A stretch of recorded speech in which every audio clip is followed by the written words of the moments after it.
आपको वो नजर नहीं आ रहा क्योंकि आप उसे सेलेक्टिवली देखना नहीं चाहते। और ये मैं नहीं कह रहा हूं, चाइना कहता है कि एज अ गुड जेस्चर हम अपना नंबर जो है बताना नहीं चाहते। कोरोना हमने फैलाया, हम बताना नहीं चाहते। बॉम्ब आकर गिरे, एयर स्ट्राइक हुई, हम बताना नहीं चाहते। अब हमारे 43 मरे, हम बताना नहीं चाहते। बताना क्यों नहीं चाहते? आप स्टैंड ऑफ करके खड़े हो सामने हमारे, आप और बताना नहीं चाहते नंबर, क्योंकि पता है आपको कि आपके ज्यादा मरे हैं। दूसरी चीज, हिंदुस्तान इस चीज को लेकर अब बड़ा क्लियर कट है कि अगर सीमा विवाद है, हम पीछे नहीं हटने वाले साहब। अगर उनको हमें अपने सीमा में एक लॉजिकल तरीके से सोचिएगा, सीमा में अगर घुसने देना होता तो वहां फौज स्टैंड ऑफ नहीं कर रही होती। वहां क्यों होता स्टैंड ऑफ इतने समय से? वो भी सिर्फ ये भी टसल भी इसलिए क्रिएट हुआ क्योंकि कहीं ना कहीं हमें लगा कि जिस तरह से डिप्लोमेटिक लेवल पर चीजें हल हो रही थी, शायद सिचुएशन जो है आसान होने की तरफ थी, या फिर कहीं ना कहीं यही सेम सिचुएशन 1 महीने पहले अराइज हुई थी, वो भी इसी तरह से डिग्रेड हुई, लेकिन ये नहीं हुई। चलो ठीक है, कहीं ना कहीं चाइना ने धोखा दिया, लेकिन आप चिंता मत कीजिए, आपकी भी घड़ी बहुत ही निकट है। उसने क्या किया है नेपाल के साथ आपके सामने है। उसने क्या किया है आप श्रीलंका के साथ आपने देखा है, हम्बनटोटा पोर्ट उसका पहले से ले चुका है। उसने क्या किया है भूटान के साथ आप बहुत पैसा देने के बाद वो मुल्कों के साथ क्या करता है आपके सामने है। मैं कुछ नहीं कह रहा हूं, मैं सिर्फ आपको इतना कह रहा हूं कि हाँ, मेरे स्टेट के अंदर, मेरे देश के अंदर आज एक ऐसे प्रधानमंत्री हैं, आज एक ऐसे व्यक्ति हैं जो अपनी सीमा की सुरक्षा करना बहुत अच्छी तरीके से जानते हैं। मैं मानता हूं एक एक जवान का दुख है, लेकिन हाँ, उनके कितने सर हमने लिए ये भी आपको पता है। आप नहीं मानना चाहते और हंसते रहना चाहते हैं, हंसिए। वी रियली हैड होप कि क्रिकेटर आए हैं तो कहीं ना कहीं चेंज होगा, लेकिन हुआ क्या? Nothing, back to square one, वही सिचुएशन है, कुछ भी चेंज नहीं हुआ। मसला शुरू हुआ है जब पिछले साल अगस्त में हिंदुस्तान ने आर्टिकल 370 और 35A और वो तब्दील किया। तब चाइना ने भी वार्न किया था और पाकिस्तान ने भी किया था कि ये एक डिस्प्यूटेड टेरिटरी है और ऐसा ना किया जाए। मगर हिंदुस्तान ने उसको सीरियस ना लिया और धमकियाँ देना शुरू कर दी, जिस पे चाइना लद्दाख में अब आ गया हुआ है जो कश्मीर ही का हिस्सा है। और कश्मीर का मसला जब तक रिजोल्व नहीं होगा इस रीजन में किसी सूरत अमन नहीं आ सकता। और कश्मीर का मसला सिर्फ एक ही तरह हल हो सकता है कि अगर हिंदुस्तान मान जाए और यूनाइटेड नेशन की जो रेजोल्यूशन है वो इम्प्लीमेंट की जाए। फर्ज करें हम फर्जी लिहाज से एक दूसरे को ताने देते रहेंगे, बातें करते रहेंगे, मगर उसका कोई मतलब नहीं है जब तक एक्चुअल चीज़ नहीं हो। हकीकत पसंदाना गुफ्तगू करें पाकिस्तान के साथ भी और हिंदुस्तान चाइना के साथ भी सीरियसली कहे और जो डिस्प्यूट्स हैं उनको माने। और वो डिस्प्यूट का एक ही हल है, जैसे यूनाइटेड नेशन है उसकी रेजोल्यूशन के मुताबिक कश्मीर का मसला हर सूरत हल होना चाहिए, नहीं तो यही जंग कहीं और ले जाएगा और दुनिया इसको कहीं और वर्ल्ड वॉर में ये कन्वर्ट हो जाएगी। जी त्यागी साहब, आप रिप्लाई करना पसंद करेंगे? जहां तक मामला कश्मीर का है, हम उसको अपना एक इंटेग्रल पार्ट मानते हैं और वो है भी, और हमने उसमें 370 एब्रोगेशन और 35A एब्रोगेशन कर दी। उसके बाद आपको जहां जा जाकर ढोल पीटना था आपने खूब पीटा, क्या हुआ? कुछ नहीं बदला, कुछ भी नहीं बदलने वाला। अब से 100 साल बाद भी आप इसको करते रहिएगा, एक बात। दूसरा, जहां तक चाइना की बात है, हम खड़े हैं उनके सामने छाती ठोक कर। आई नो हमारे साथ जो चीजें हुई हैं वो के सामने है, अंतरराष्ट्रीय स्तर पर आपके लिए बहुत ही फीजिबल चीजें हैं। ये भी एक अलग बात है कि स्ट्रेटेजिकली आपने वो वीगर मुस्लिम्स के ऊपर अभी तक जवाब नहीं दिया, चुपचाप उसको कब गुम कर दिया मुझे पता नहीं।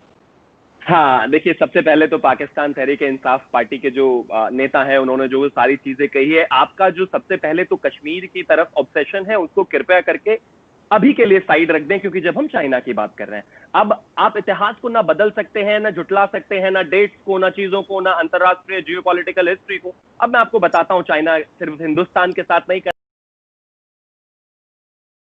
चाइना की अगर मैं बात करूं, नेपाल के साथ चाइना का विवाद पहले से है, आपको पता है। अभी परसों ही उनके विपक्ष ने एक मुद्दा उठाया है जिसमें उन्होंने कहा है कि 64 एकड़ जमीन चाइना ने ऑलरेडी नेपाल की घेर ली है। ये कोई नई बात नहीं है, पिछले साल इन्हीं दिनों में वहां की एक सरकार की रिपोर्ट लीक हुई थी जिसमें कहा गया था कि कहीं ना कहीं ईस्ट नेपाल में लगातार अतिक्रमण चाइना करता आ रहा है। ठीक है, आपको याद होगा 2017 का डोकलाम ट्राई जंक्शन था जहां पर भूटान और हिंदुस्तान और चाइना की सीमा लगती है। चाइना ने उसके साथ क्या किया वो भी आपको याद होगा।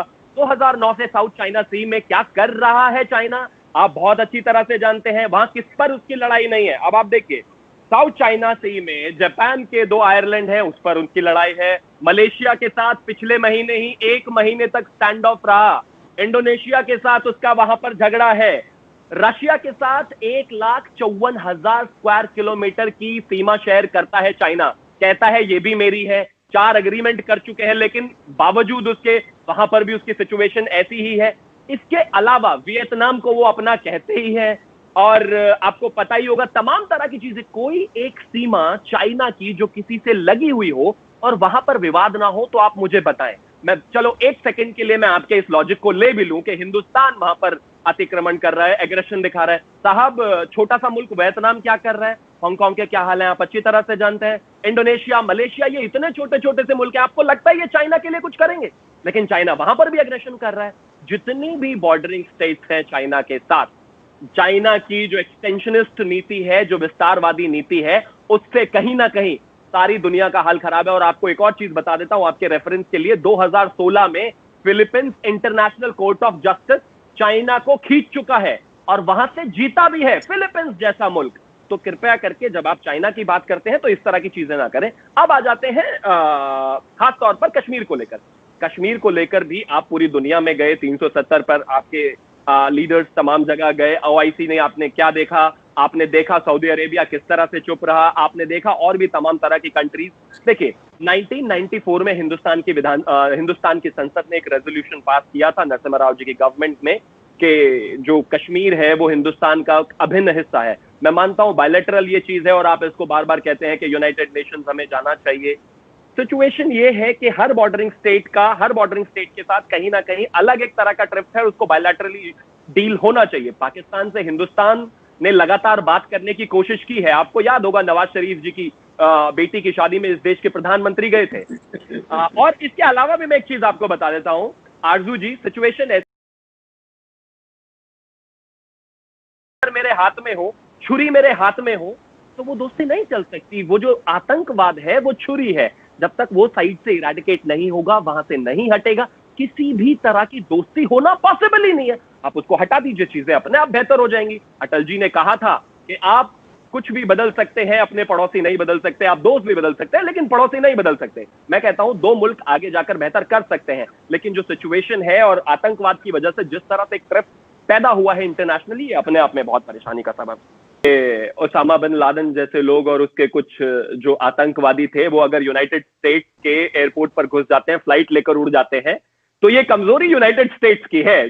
जो आतंकवादी है उसकी गलती नहीं है। अगर मेरे घर में कोई दीवार तोड़ के घुस जाता है और दीवार टूट जाती है, तो गलती जो है घर वाले की, उसने दीवार कमजोर बनाई, जो घुस के आया चोर, उसकी कोई गलती नहीं है। आप इसको ऐसे जस्टिफाई कर रहे हैं, which is absolute blunder. One.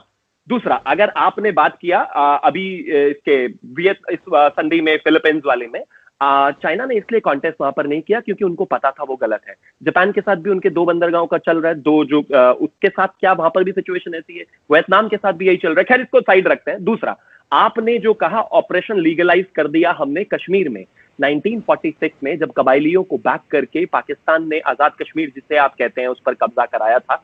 उससे पहले मैं आपको बता देता हूं, लॉर्ड माउंटबेटन के साथ में एक सामने बैठकर उसकी प्रेजेंस में एक ट्रीटी हुई थी, जिसमें हिंदुस्तान को पाकिस्तान को करीब 75 करोड़ रुपए देने थे, 25 करोड़ एडवांस दे चुके थे। बावजूद उसके आपने जिसको आजाद कश्मीर कहते हैं कब्जा कर लिया था हिंदुस्तान ने, फिर भी 55 करोड़ रुपए दिए थे, क्योंकि we wanted to get go ahead with the treaty, because at least bilateral relationships ऐसे चलने चाहिए। और अब आप कहते हैं कि दुनिया हमारे साथ नहीं खड़ी। मुझे लगता है आप माइक पॉम्पियो का बयान शायद आपने सुना नहीं, जब वो लगातार कह रहे हैं कि चाइना जिस तरह से साउथ सी में लिंक में जाकर कर रहा है ऑपरेशन, हम उसका जवाब देंगे, वहां पर फौज आएगी। शायद आपने ये भी नहीं देखा कि रशिया S-400 ऑलरेडी हिंदुस्तान को दे रहा है, हमारे डिफेंस मिनिस्टर वहां पर गए थे। शायद और भी तमाम तरह की चीजें आप नहीं दे रहे हैं। आपके साथ कौन खड़ा है? जब ये 370 एब्रोगेशन हुआ और 35A एब्रोगेशन हुआ, कौन था आपके साथ? वही रियल टेस्टिंग टाइम था ना, कोई नहीं था। और दूसरा, चला बट इट्स ओके, मैं आपकी पॉलिटिकल परेशानी समझ सकता हूं, आप पॉलिटिकल व्यक्ति जरूर है, लेकिन कम से कम एक शब्द तो बोल दीजिए ना। मुसलमान तो सब जगह का मुसलमान होता है। और एक और चीज मैं आपको बताना चाहता हूं, आप जो कहते हैं ना कि मुसलमानों ने 1000 साल तक राज किया, उस राज में आप गुलाम थे, मैं भी था, क्योंकि हिंदुस्तान जब एक था सभी गुलाम थे। वो जो उन्होंने राज किया ना, उनसे आपका कोई संबंध नहीं है, आप यहीं के थे। जिसे आप पाकिस्तान कहते हैं, पहले जो हिंदुस्तान का था, आप और आपके दादा परदादा और उनके परदादा, मुझे अपनी 10 जनरेशन का नाम पता है, वो सब यहीं के थे, गुलाम थे। तो तो कृपया करके जो इस तरह के लोग हैं उनको अल्यूर करना बंद कीजिए। ये आपके लिए भी गलत है। सिर्फ धन के नाम पे किसी को बड़ा कर देना, जिसने आपके ऊपर आपको गुलाम बनाकर रखा हो, वो कहां तक सही है। मैं सिर्फ इतना मानता हूं कि चाहे वो हिंदुस्तान हो, चाहे वो पाकिस्तान हो, चाहे कोई और भी जगह, सब धर्म सब जगह रहने चाहिए। सबके अपने अपने इश्यूज जरूर है, कोशिश रहनी चाहिए कि ठीक हो। लेकिन हाँ, इतना जरूर है, एक सबसे बड़ी प्रॉब्लम जो सिर्फ मेरी नहीं है, जो मुदस्सिर ने कहा वही वाली लैंग्वेज बोली जो वेस्टर्न वर्ल्ड कभी मानता नहीं था आतंकवाद को, कि हो सकता है इनकी ये इंटरनल प्रॉब्लम हो हिंदुस्तान की। हमारी इंटरनल प्रॉब्लम कहां हो सकती है सर? कहां कहां तक आपने देखा है? आज तो वेस्टर्न वर्ल्ड भी नहीं बचा हुआ, और कहीं ना कहीं आप ही लोगों को हर कोई अकाउंटेबल ठहराता है। और आपके यहाँ इसलिए नहीं होता क्योंकि मेरे ही घर में अगर चोर है तो चोरी थोड़ी होगी सर। लेकिन हाँ, इतना जरूर है, अगर आप विल के साथ आगे बढ़ेंगे तो हाँ, ये चीज आज नहीं तो कल सुधरेगी। क्योंकि सभी मुल्कों को कहीं ना कहीं, मैं ज्यादा क्रिटिसिज्म में नहीं जाना चाहता, सभी मुल्कों को कहीं ना कहीं एक प्रॉस्परस हैप्पी लाइफ देने की जरूरत है अपनी जनता को। आप भी वही कीजिए, मेरी सरकार भी वही कर रही है। जहां तक बात बॉर्डर सिचुएशंस की है, कहीं ना कहीं ज्यादा बेहतर होगा कि जो आदमी कर्ज देकर कंट्रियां कब्जा लेता है, पोर्ट कब्जा लेता है, उससे दूर रहेंगे तो ज्यादा बेहतर होगा। बाकी आपकी मर्जी।